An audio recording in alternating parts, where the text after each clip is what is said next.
So I have the lovely Lisa Fearon with me. And Lisa is the one that you would have seen about in all my posts. That I'm like, everyone needs a Lisa in your life, because everybody does. Because she has just really turned things around for me. So today is just kind of a quick overview really on cacao and what it can do for you and how it can be used in order to help, you know, sort of release mind blocks or just sort of be used for meditation. So just a 15 minutes really. What I wanted to do was just do a quick introduction, then we're going to go into the preset questions which a lot of you guys sent us, and then if there's any other ones, just message me and we can go through them after. So just to recap really on my life before cacao, before Lisa, was I was kind of a little bit lost. I was in a bit of a state. My relationship is sort of broken down. This was years ago, and we actually finally split last year. But I wasn't in a great place, and then I went to Glastonbury 2017, and that's where I met Lisa. And I was really intrigued because everybody loves chocolate, and I was like, I can just smell chocolate and it smells amazing. I want in. So I had some of that, and then did some meditation, and never ever done it before. Didn't know what to expect. Was not expecting to cry a lot and not be able to stop. And that for me was the point where I was like, this is really special. This is something that's unexpected and important that I feel can really help me. And yeah, so then I went to Ibiza a few months later with Lisa and some other girls, and we used cacao. We did loads of meditation, loads of soul searching, and I literally came back a different person and learned loads about myself, but not just about myself, but the reasons why, the things that I'd suppressed, what they were and why, and how I could kind of address them, and yeah, just know what my trigger points were really, and be able to manage them going forward. So like a life changing thing that's sustainable rather than a quick fix, because with these things I don't think there is a quick fix.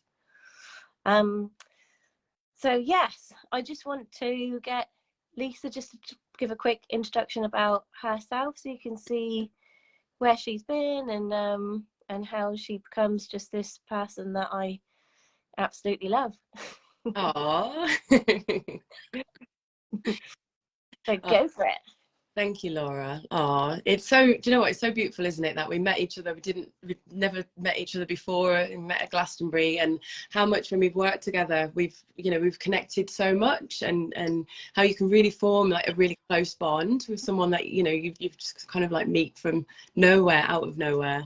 And for me, you are everything that I love about coaching. I love coaching women who don't just accept what we're told that we're allowed to have, or what's possible or not impossible, and strive to do everything that you want to do, and like go after your dreams and make them happen. And not only that, but inspire other women to do the same. I think that's just so powerful, and I love doing what I do. I love doing this for this reason. I love seeing your journey, seeing how you've grown, and you're smashing it, and you're helping so many other women. And I think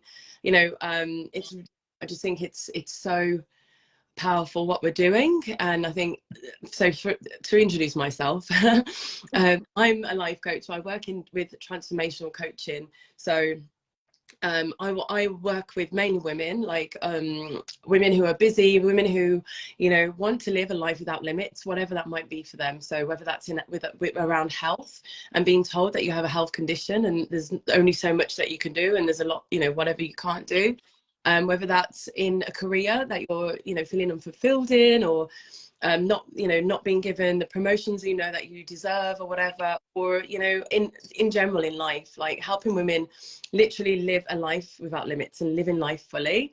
And so I work with hypnotherapy and I work with cacao. The cacao is very unconventional as a tool. I find that really interesting, you know, the response I get about it, because especially with women, most women love chocolate. I think all women love chocolate pretty much. And the fact that you can work with chocolate and it actually assists you to understand yourself better, unlock your kind of, you know, your full potential, really connect your dreams and visions and make them happen and feel better, and you know, all these different things. It's mind-blowing to me. So I absolutely love working with that as a tool. And yeah, so to give a bit of my background, I have worked 20 years in anaesthetics, so I'm a surgical specialist working in theatres, and I was diagnosed when I was about 20 with fibromyalgia, which is a chronic pain condition. I have had 3 flare-ups since then. Like, I'm now 39, so it's a long time ago. I've managed to, you know, each time learn different things that can help, like, you know, yoga or meditation and, you know, certain nutrition things. And then on the 3rd flare-up, which was in 2012, I was actually told by doctors that I needed to face facts. I needed to, you know, stop chasing miracle cures, because I was trying to find, you know, get hypnotherapy, get acupuncture, trying to get answers, because I just couldn't believe, like, I was an athlete before. I was really active, I was really healthy, and then all of a sudden I just, you know, had this pain and I couldn't do anything. It was really debilitating for me. And I had this pain consultant tell me that I had to stop working full time. I had to pace myself, and I could end up being in the wheelchair if I continued being so active. So that obviously, you know, freaked me out, scared me. But then I am quite a strong-minded person, and I don't just accept, like, I just refuse to accept that. And so I was like, I need to find answers, I need to find a way. And the mainstream medicine just didn't have any for me. So I was guided to go to a retreat in Guatemala, which was amazing in itself. I learned a lot of things about health and how to promote natural healing in our body.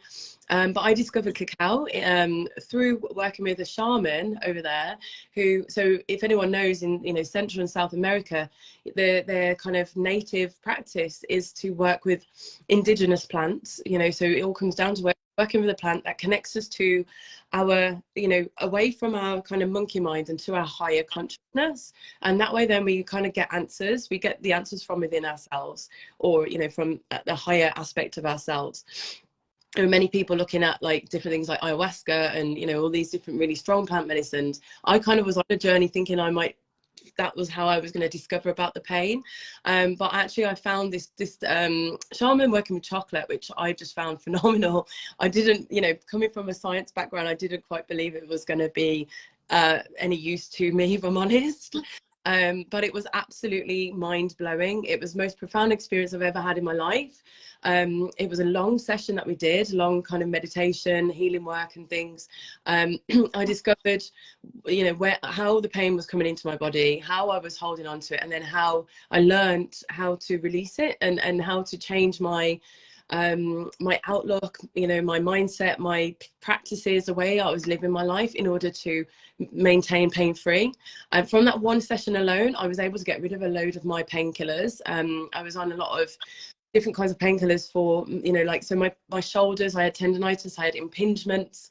I actually had a surgeon who wanted to remove my first rib because I get, like, impingements of my muscles and nerves because of I don't know, he thought it was a structural thing. Well, actually, it was just the stress and the tension that I was holding on to that created the structural issue. So through this work, anyway, I was able to get rid of the painkillers. Everyone thought I off my mind when I was, like, Skyping back home back then. I was telling my mom, I've sorted the problem out, and it was through chocolate. And so, yeah, everyone thought I'd gone on this crazy drug ceremony or whatever. And I came back and I got rid of all of my clothes in my backpack, filled it up with blocks of this chocolate, and was just trying to give it out to everyone, going, oh my God, this stuff's amazing. It had such an impact on me, this session. I went back and I actually trained and worked with him. I lived in Guatemala for about a year, and I went to these ceremonies about 3 times a week, to really get an understanding of what's going on with me, and then to learn how to train and use it with other people and guide And so since then, I I left my job in medicine. I set up my business as a coach, and went straight away doing the ceremonies. So one of which like a ceremony I tailored to do at Glastonbury, and that's how I met Laura. And I think, you know, my and so obviously the retreats as well, which are a bigger immersive setting for this kind of like understanding and releasing.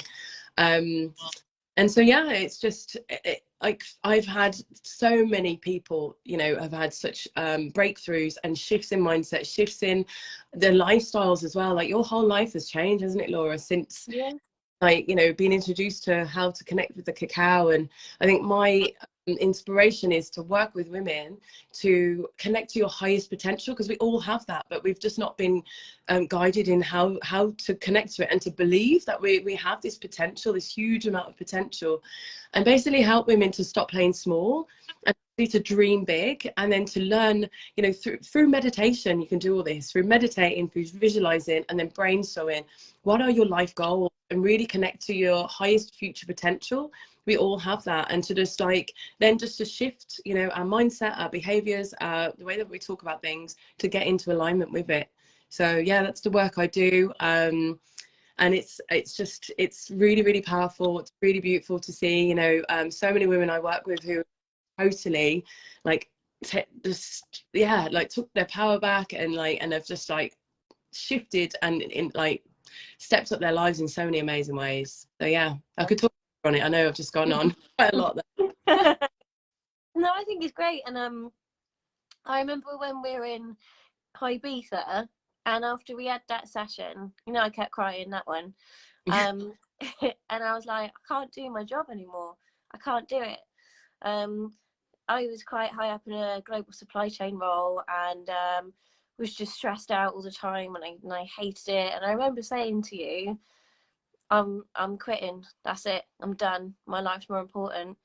And then I was about to hand my notice in, and then they were like, oh yeah, who wants to go for redundancy, basically. And I was like, oh, me, like, this is amazing. I don't need to hand my notice in, and I'm going to get a payout on it. So I do. And I've never really sort of been thinking about the whole universe, you know, all that kind of stuff. I was like, no, I don't really believe in any of that. But actually, it was pretty incredible, because that happened, and all this stuff started happening. And you know, then I went self-employed, like literally a couple of weeks after that. And I think it is that whole thing about, if you can just sort of open your mind to the possibilities, because the possibilities are endless, and there's so much that you can do with your life. And it's just, I found it, because I didn't talk about anything,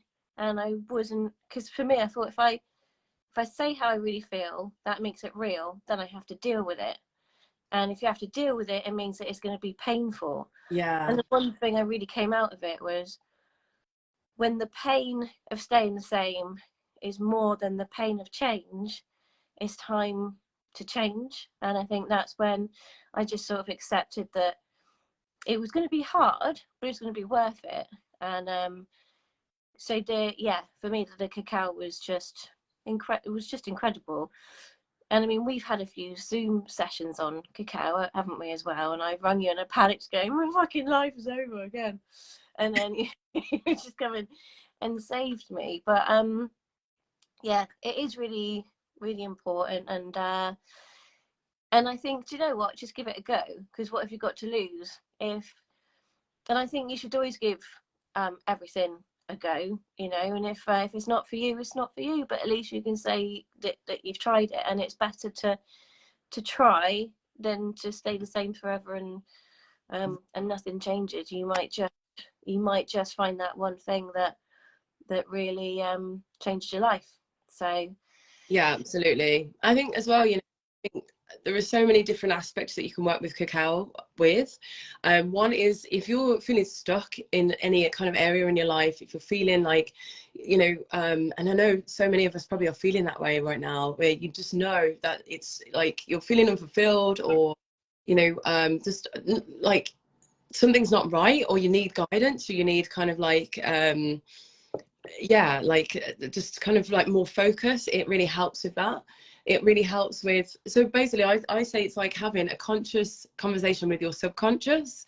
So, you know, like deep down we know like certain things aren't right. We know when we're in a relationship and it's not right. We know we're in a job and it's not right. But, you know, we have this we're conditioned to be like, yeah, everything's okay. Or, you know, like we put up with a lot more than we should do.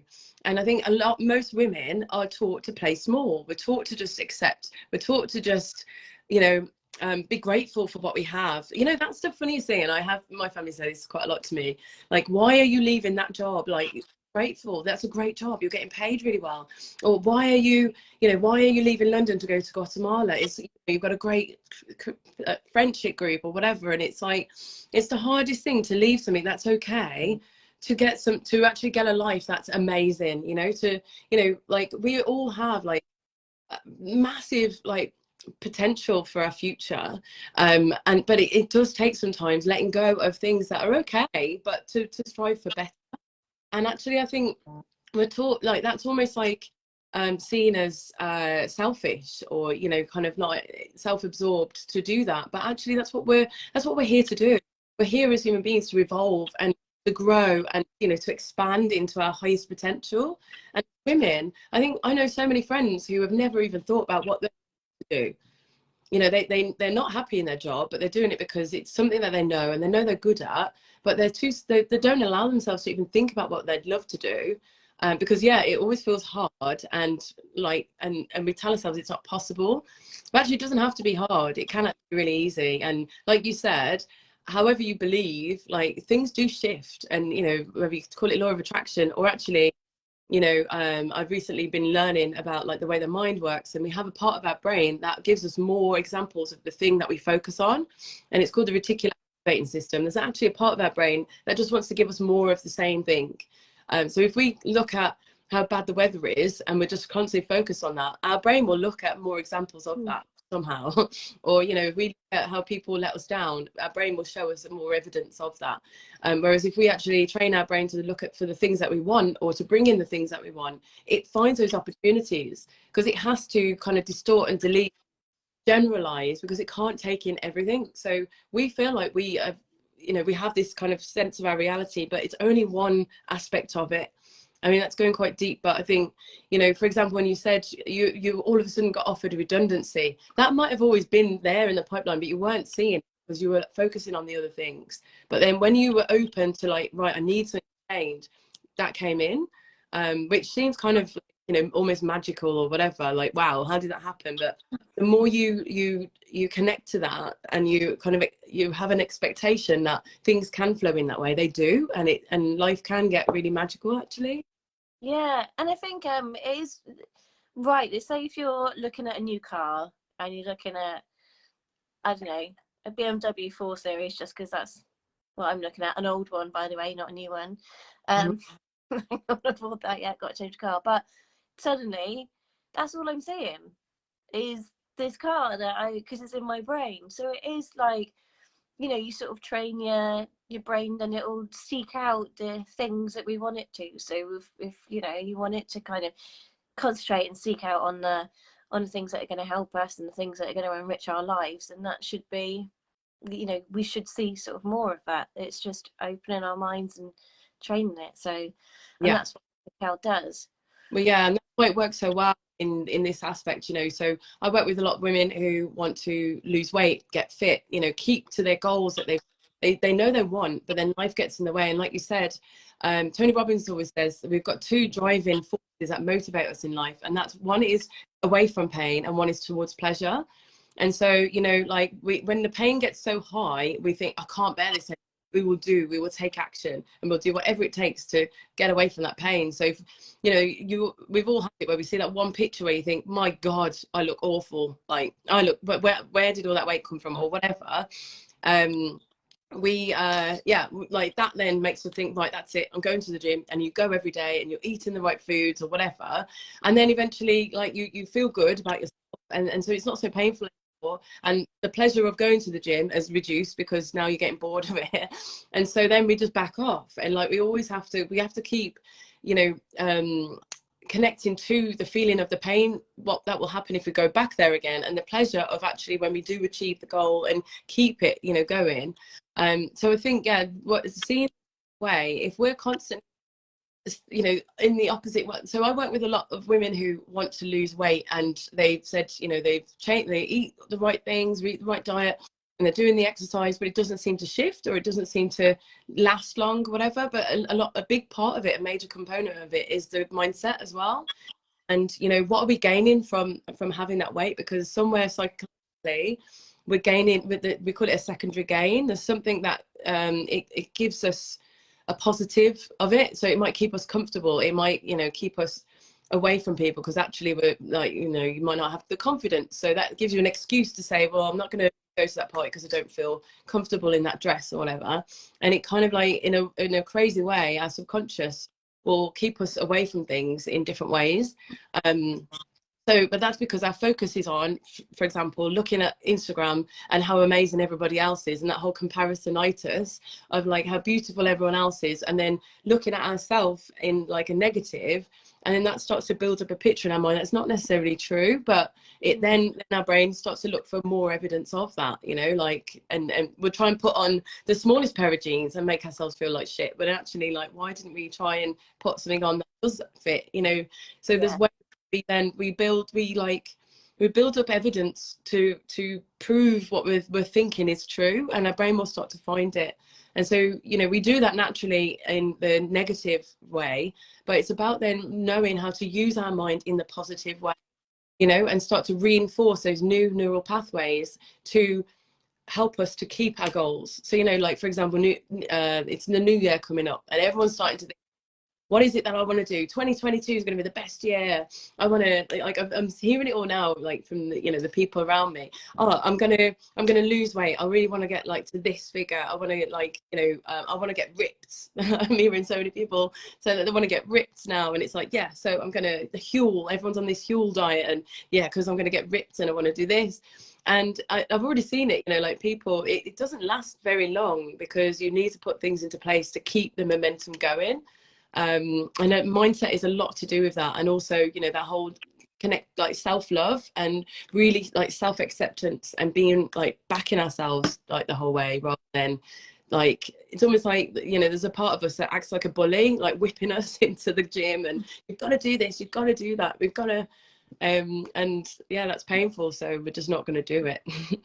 Yeah, and I think you're really right. And I think rather than trying to change loads of things at once, you should just make changes as you go along. So I think a lot of and I'm an advocate for, like, fuck the New Year's resolutions. You shouldn't make New Year's resolutions. You should always be like, have a sustainable, consistent approach to things, rather than just be January and then it's and then that's it, you don't stick to it.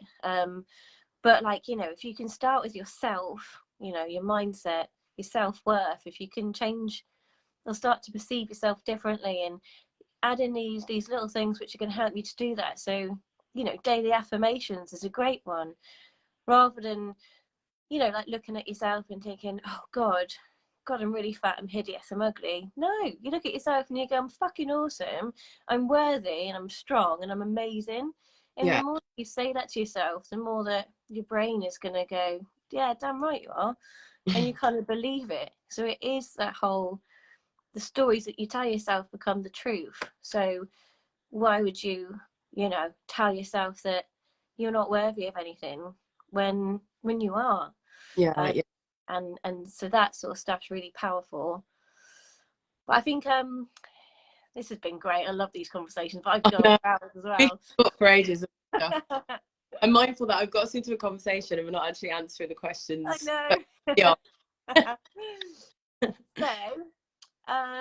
So basically, yeah, people kind of sent me in these sort of questions, and a lot of them actually were kind of exactly the ones that I remember first thinking as well. So, what is raw cacao, and isn't it like cocoa powder?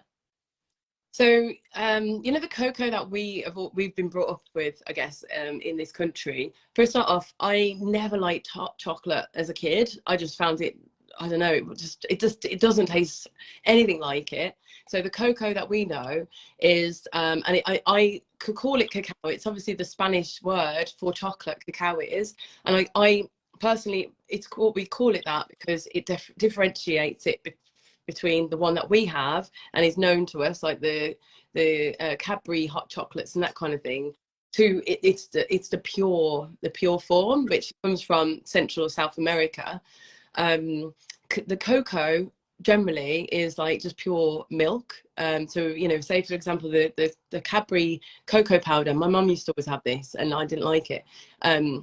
I didn't like cow milk, and I think that's probably why. It's like got the, you know, the dried milk powder, that's part of it, and then loads of sugar.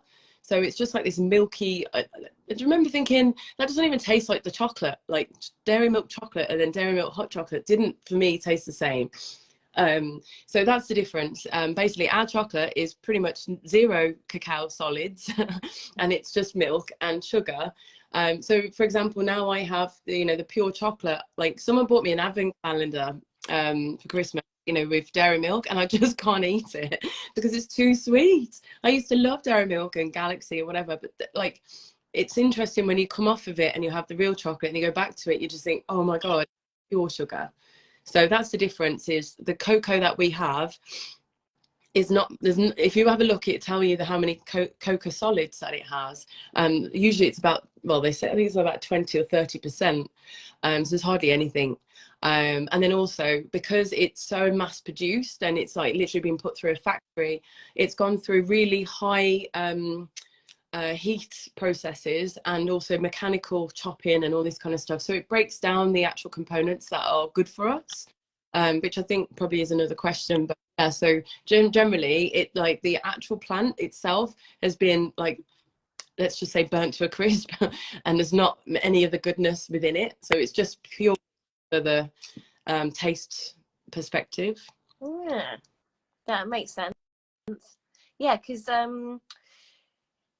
know like cacao is the unrefined, it's the purest form, isn't it, of that's had no chemical treatment, and so the cocoa that you get at the end has kind of gone through all that shit, taking out all the good stuff, so it's literally just the taste of chocolate. But yeah, I mean, eating like a kilo of dairy milk isn't really going to get you the same goodness as doing cacao.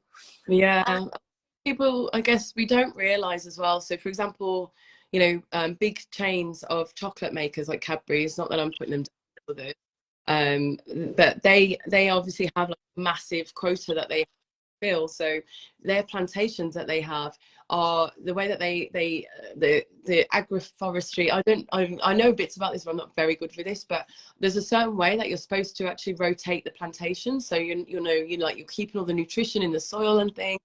The cacao that I get, so I get my cacao from Peru, and it's actually in the Amazonian rainforest, like really high up in the forest, and they don't use any pesticides, any what do you call it, the yeah, any like the pesticides and things, like, so to obviously to keep away the bugs and stuff. So it takes a lot for them then to, so they have to get rid of a lot, you know, if any of the crops are kind of diseased or they've been hit by an infection, they have to get rid of that, because they want to keep it organic and pure, and so nothing added. And so the other cacao, the cocoa that we have, if you can imagine, they don't want to throw away loads of, you know, they don't want that issue. So it's all been like, all the pesticides are added onto it. There's all these different harmful additives that are added onto it to make sure that it's, you know, like it's, there's no insects, there's no, you know, no issues with their crops. So that for me was a big eye opener. Like, you don't even know what's in that stuff. You know, it's not organic, and it's not the efforts that they would go to when it's more ethically sourced, is not really, they're not able to do that because it's so mass produced. Yeah, well, that's good, that's insightful. So the next one is, what's the difference between raw cacao and the ceremonial grade cacao? So the difference is it's one's powder and one's a pure form. So again, like it depends on where you get the cacao from. So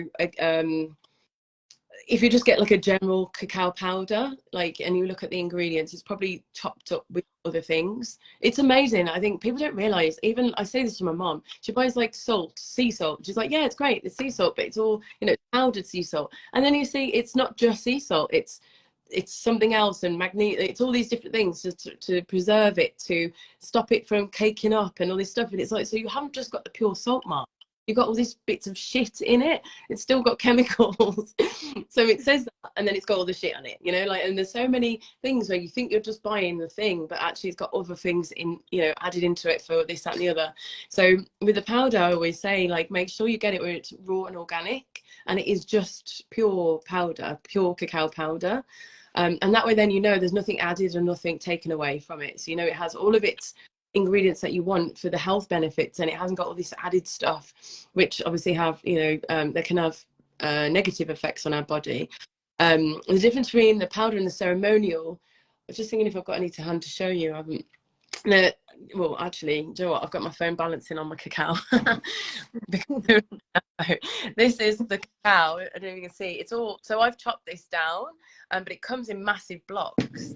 So the way that this is the ceremonial cacao, it's kept totally pure and unprocessed. So the way that it comes from the bean. So just to tell you how cacao comes from, it grows on a tree, the Theobroma tree, and it comes in big pods. I don't know if you've ever seen a picture, but it's this huge pod, and if you break the pod in half, it has loads of beans. It almost looks like coffee beans, I guess, but really big kind of beans, and then they have like this little skin around them that's quite sweet. So when we have the cacao, like the liqueur, they take the skin around off, and that can be used like as a drink and stuff. But then they roast the beans, and some places they will actually just do this by the sun, because the sun is strong enough.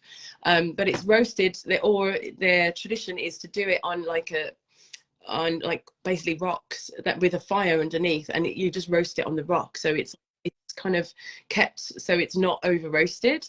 And then it's hand ground, so they you know, like a pestle and mortar, they grind it with these rocks into a paste.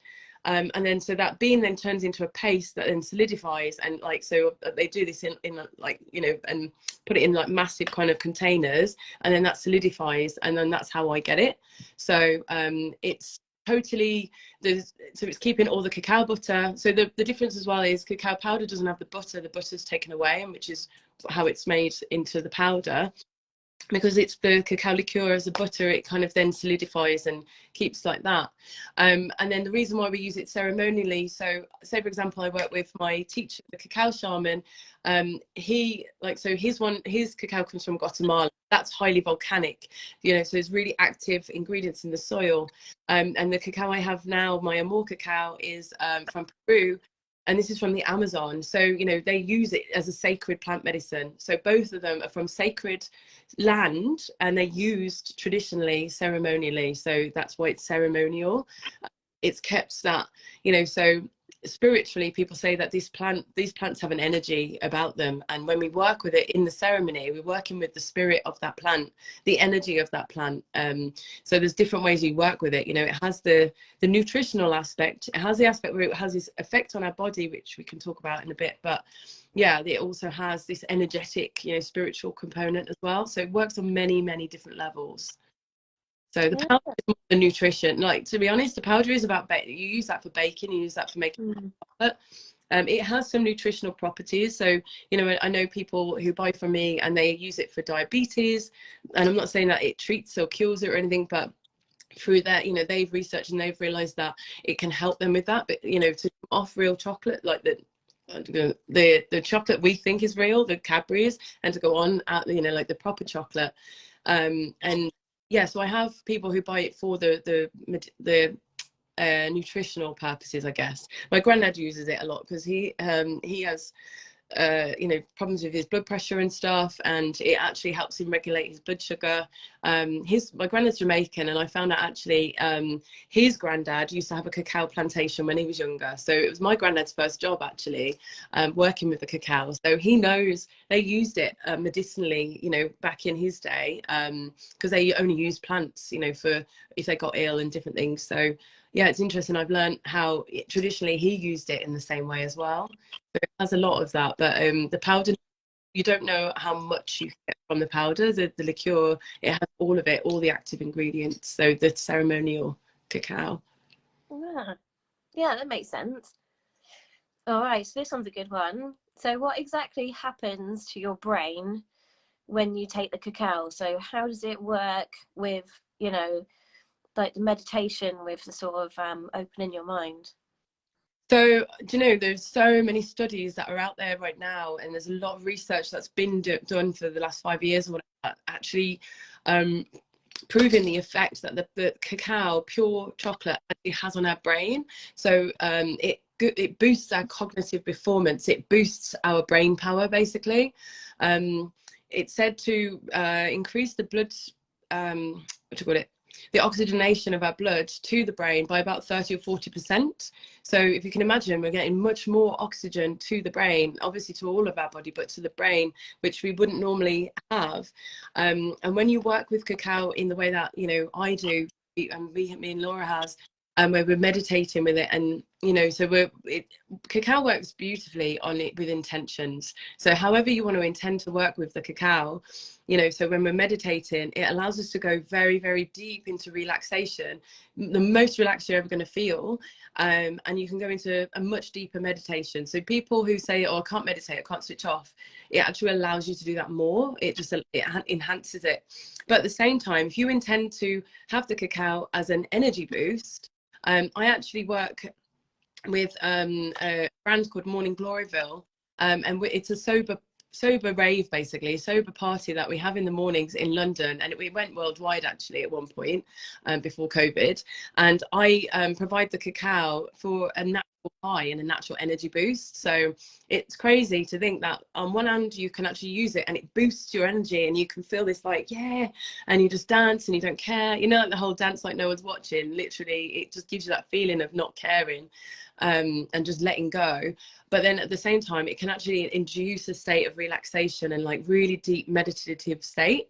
So this is how it works on the brain. Like we say, it kind of lets you like move out of your head and into your heart and into your body. So you just relax and you just let go of all these constant overthinking, you know, these thoughts, and it just allows you to just be, like stop doing and just being.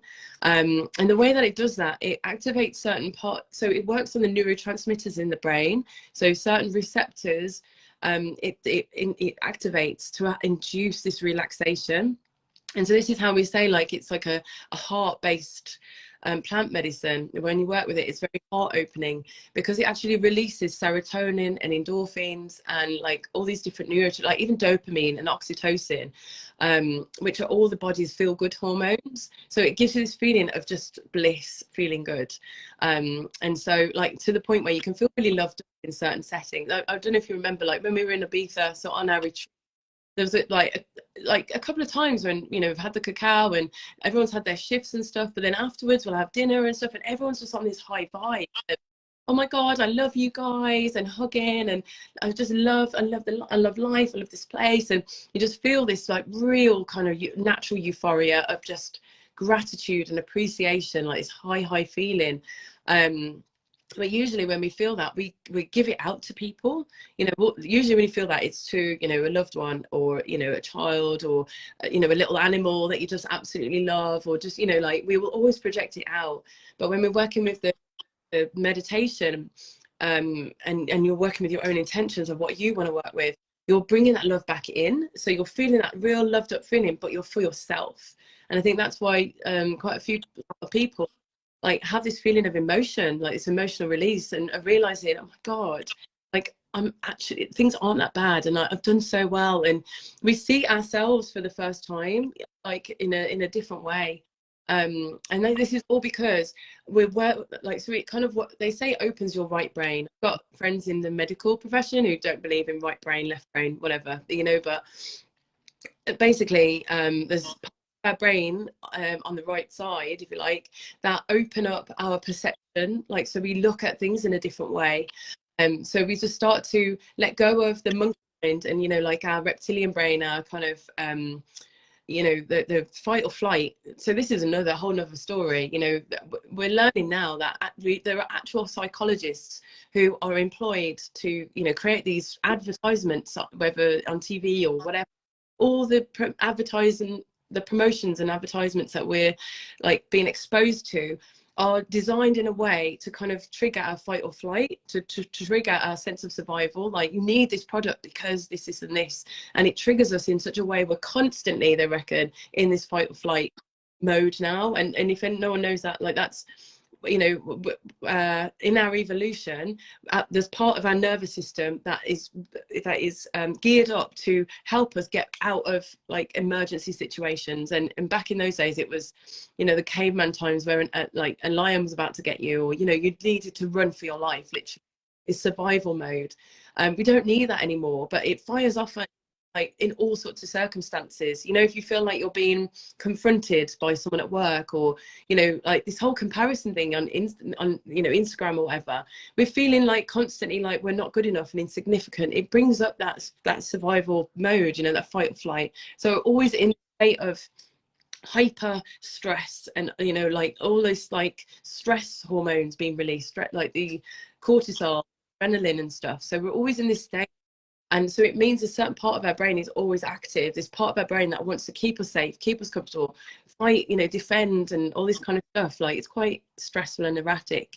The cacao moves the circulation, like it moves the activity of our brain into the other side. So our more creative thinking, our more expansive, open-minded thinking. You know, they say there's a center of our brain which is more about our intuition, because we're connecting to our heart, and like, it's like, what do we love, like, and starting to feel a guidance system within ourselves. We know if someone's around us and we don't feel good around them, we know they're not good. But the amount of times that we just ignore that, and we make ourselves go into those situations. You know, we know certain food isn't good for us, or we know watching a certain thing, or being, you know, like, there's a lot of things that we allow in our environment that we know aren't good for us, but because of it, it's like the fact that our brain is being used in the wrong way.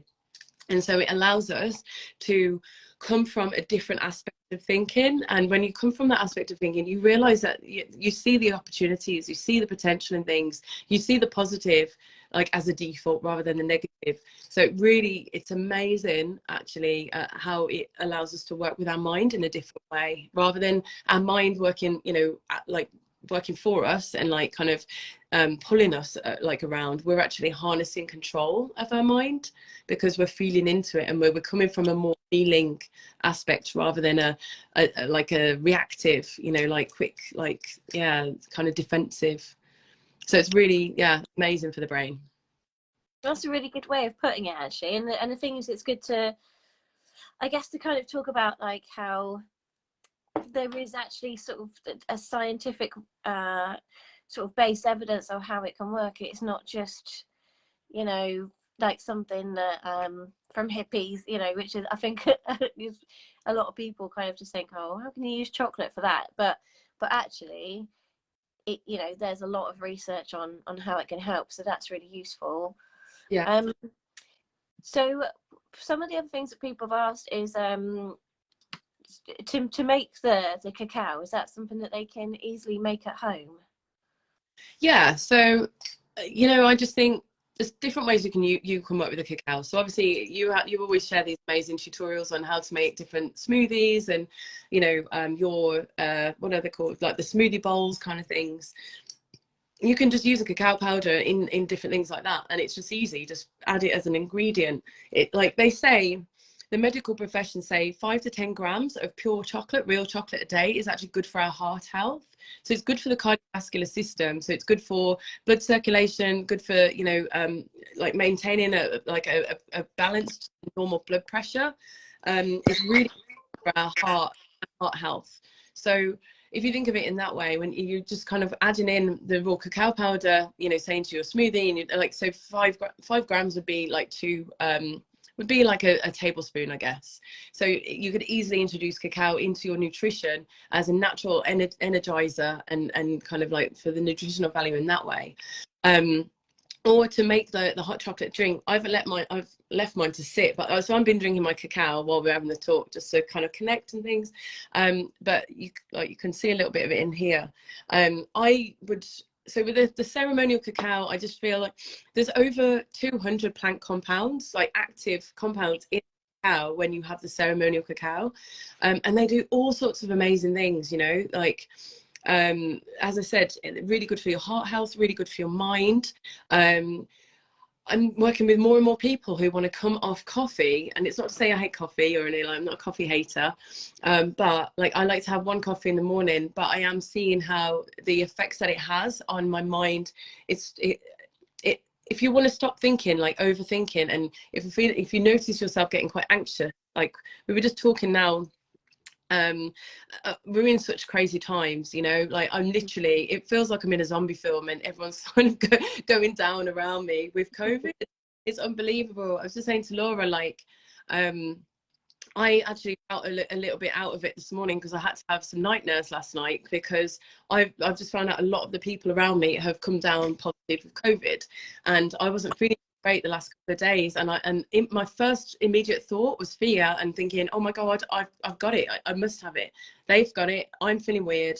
And yeah, like just put two and two together and thought, I've got it, this is it. Like, you know, and the fact that like I won't be able to see my family at Christmas, like my boyfriend, he had to go home yesterday, he couldn't come and see me, and so all these thoughts are going around in my mind, and then all of a sudden I stopped myself and I thought, hold on a second. Like, so I tested negative yesterday, but obviously you think, well, it's gonna come. And I thought, no, I've got a choice. I'm gonna stop this. It might be in my body, like I might have been exposed to it, but my body can cope with this. My body has the potential to cope with this. It depends on how much viral load. If you know, I'm not an expert in this field, but I can change the way that I think about it. I can change the way I see about it, and I can totally sort my nutrition out. I've got all sorts of this, you know, all sorts of like and things. I'm having my cacao every day. I've just been sharing this green weird tea that looks like ganja to Laura. I don't accept that this is just a done deal. I'm going to get this. Like I'm having my cacao. Like, so saying, I like to keep the ceremonial cacao special and sacred, so I might have it like twice a week. Apart from like now, I feel like there's a potential I might get, like I've been exposed to COVID, so I'm going to have it like twice a day. I'm literally going to have this medicinally now. I have my cacao. I set my intention. My intention is just like help my body to heal whatever's going through it, you know, help my body just get all the healing energy it needs, and just help me like keep positive, help me just keep like calm, stress-free, and visualize. So I'm doing meditations just to kind of relax my body. I've been doing visualization, like visualizing my mom opening her presents, you know, and I am going to be there at Christmas, and visualizing my body just burning the virus away or whatever is in my body, because I know it's not feeling great. Yeah, like I'm changing the way because our brain basically is like, how can you, like, it's our body's just, we're a computer. Our brain is like the supercomputer, and it's telling our body what to do. That's how I see it. Our body is a vehicle.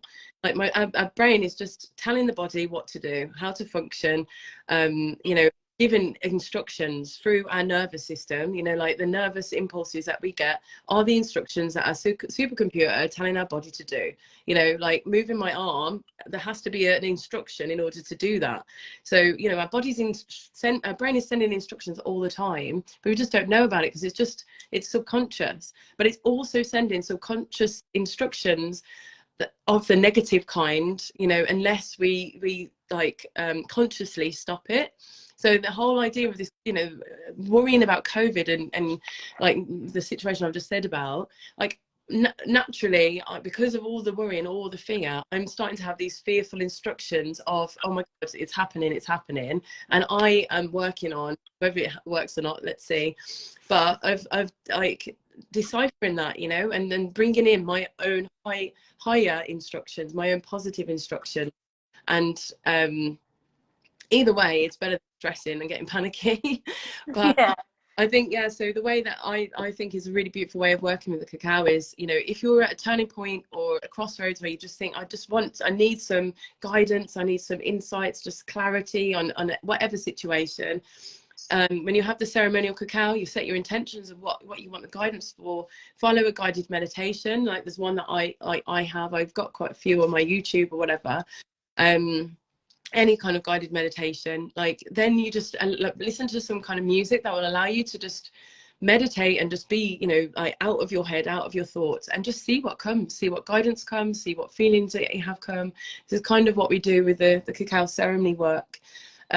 Or how I love to work with it as well is on a Monday, I plan my week ahead. I have the cacao and I just visualize, right, let me have an amazing week.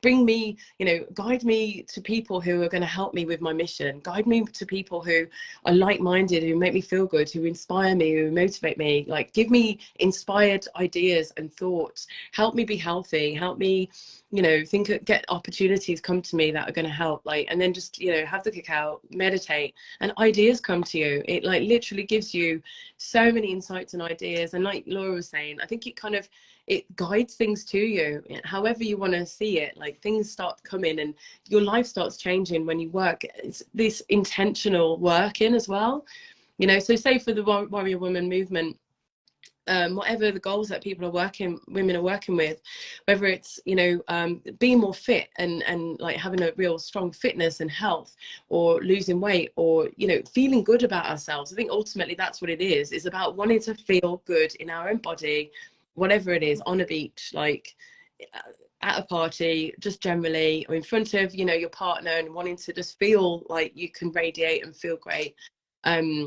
Yeah, like it's working on those things and working on, okay, what is it that's stopping me feeling that way? What is it that is challenging me right now? Like, how can I feel more of this? How can I love myself more? What can I add into my life?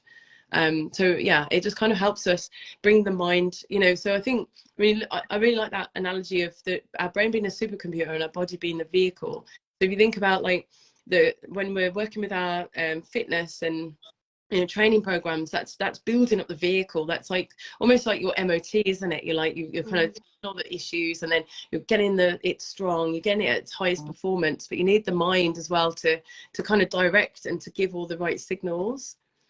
And so with the two together, like that's the thing, you work with your mind and the psychology and like really getting the nerve instructions right, then that is going to keep your momentum going, and you are going to definitely like achieve your goals, whatever fitness or, you know, health related goals they are.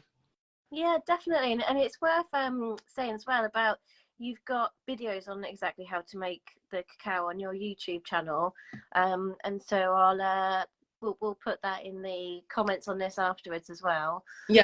So for those of you that aren't sure, it tends to be, and correct me if I'm wrong, but be 42 grams of the cacao powder, and then some rose water, cayenne pepper, honey, and then kind of warm water.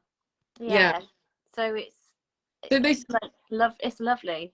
Yeah, well, I was going to say my teacher, the cacao shaman, he says 42 grams is like the ceremonial dose, but I think to begin with, you potentially don't need that. It could be like 20 grams or 30 grams. If anyone is on antidepressants, the cacao works with our serotonin in the brain and releasing that naturally, like this happy hormone. And some antidepressants do the same thing. So if you're on antidepressants, they're the MAO inhibitors.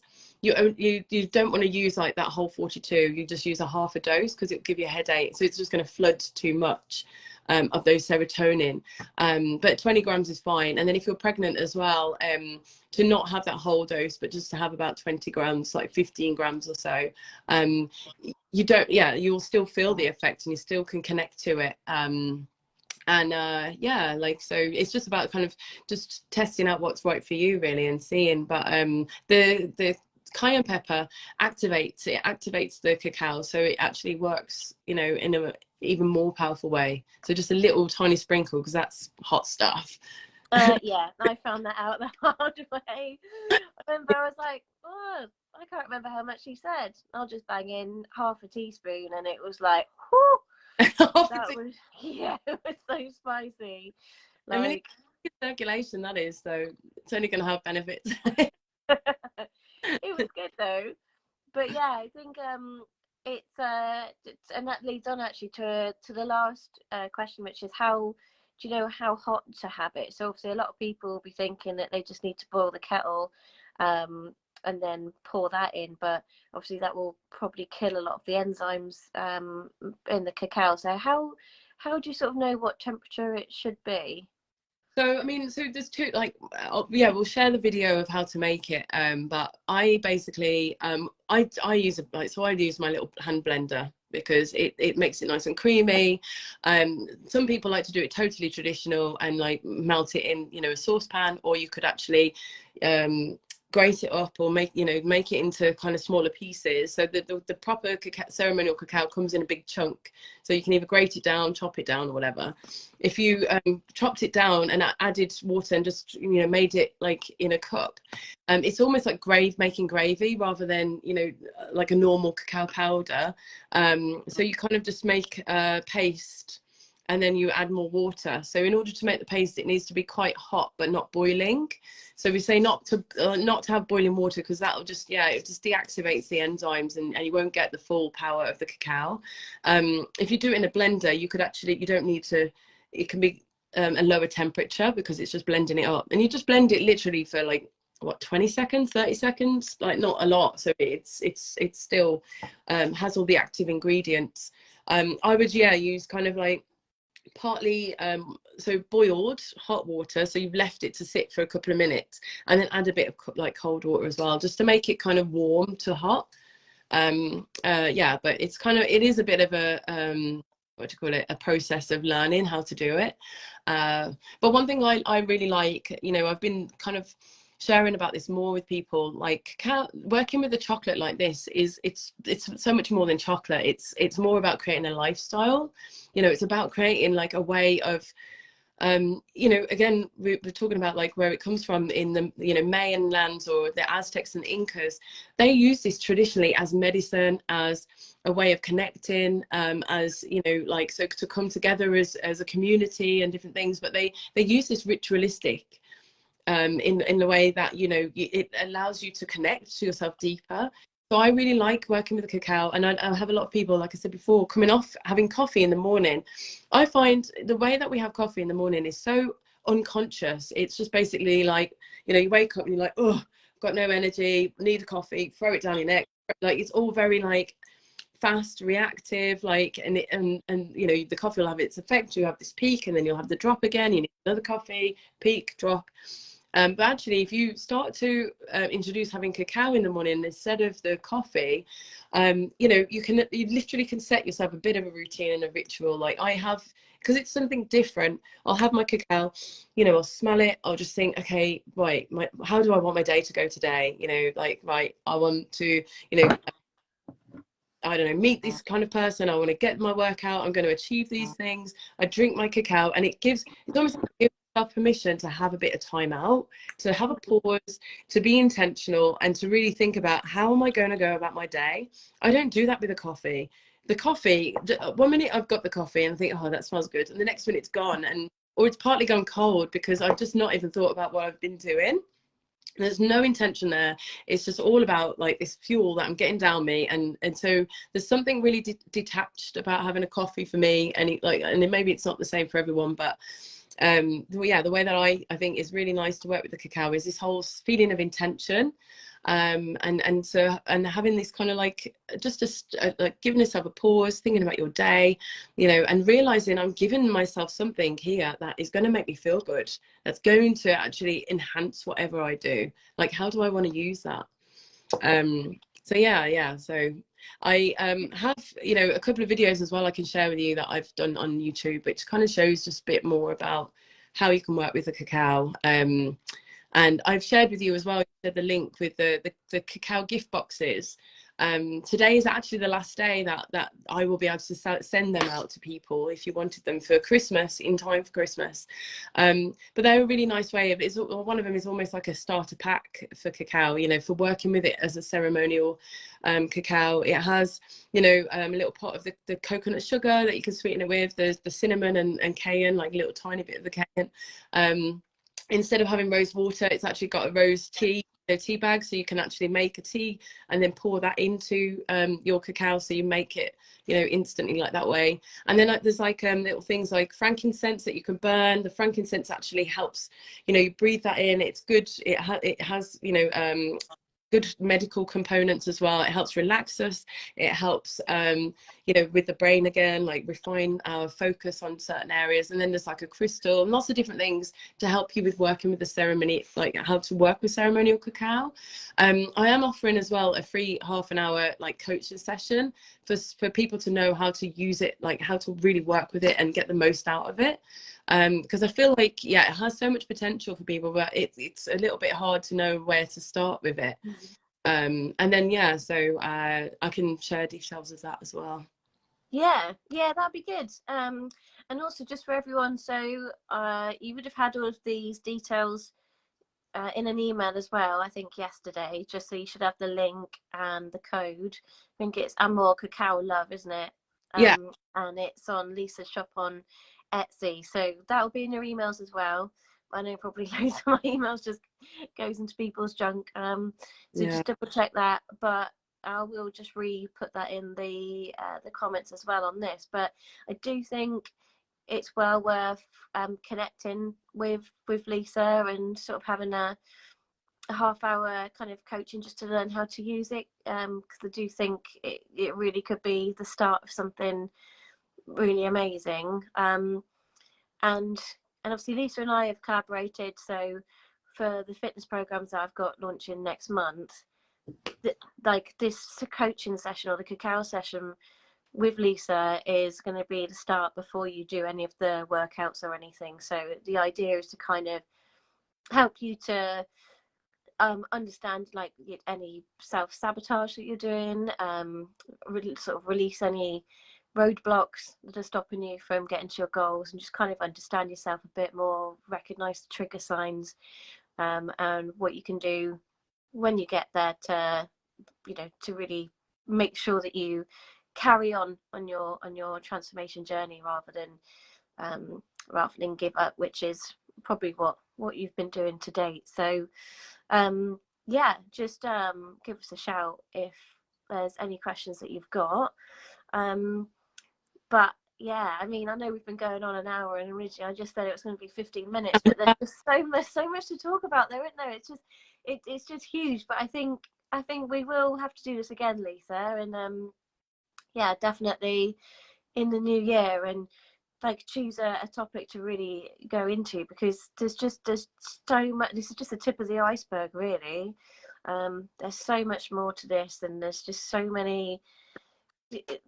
much information really that that is food for thought. That, yeah, I think this is a good start though for people just to sort of have an idea of what it is and why we use it and how they can get started, and then we can just, yeah, kind of deep dive into some topics in the new year. But Yeah, absolutely. yeah, but I mean, I really appreciate you joining and just talking about the cacao and your experiences and everything, and answering the questions. So thank you for your time today. And No worries, thanks for having me. It's been lovely to chat always. yeah, and thanks to everybody who's dialed in as well, or not dialed in, you know, joined us. I hope that you found it really useful, and hope you've learned something, and it's given you something to yeah, to think about. And I hope if you are at the point where you've maybe felt a bit lost and you need some guidance and you feel like you've tried everything, then this could just be the one thing that can really help you. So yeah, Thanks thank you everyone. everyone. Have a lovely Christmas to everyone. If I don't speak to you before, special thanks to you, Lisa, again, and we'll all stay in touch. Yeah. Oh, speak All soon. right. Thank you. Mwah. Bye.